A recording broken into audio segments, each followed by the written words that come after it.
সুপ্রিয় শিক্ষার্থীরা, unity education BD চ্যানেলটিতে তোমাদের স্বাগত। এই ভিডিওতে নবম শ্রেণীর স্বাস্থ্য সুরক্ষা বইয়ের পৃষ্ঠা নং 37 এর প্রতিবন্ধী বান্ধব খেলাধুলা আমাদের পরিকল্পনায় 2টি খেলা দেওয়া থাকবে।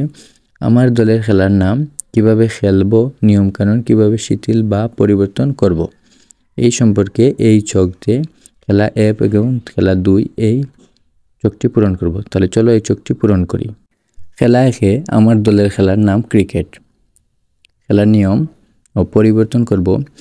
2টি দলের সমান সংখ্যক শারীরিক প্রতিবন্ধী খেলোয়াড় রেখে দল গঠন করব। ক্রিকেট মাঠের আকার ছোট রাখব, এতে খেলোয়াড়ের পরিশ্রম কম হবে এবং এতে খেলার অসুবিধা হবে না। 3. মাঠের পিচের আকার ছোট রাখব, এতে খেলাধুলার রান নিতে বল করতে সুবিধা হবে।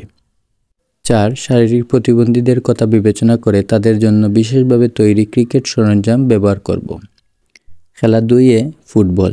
শারীরিক প্রতিবন্ধী খেলোয়াড়দের জন্য ফুটবল মাঠের আকার ছোট রাখব, এতে খেলোয়াড়দের পরিশ্রম কম হবে, পাশাপাশি খেলতেও সুবিধা হবে।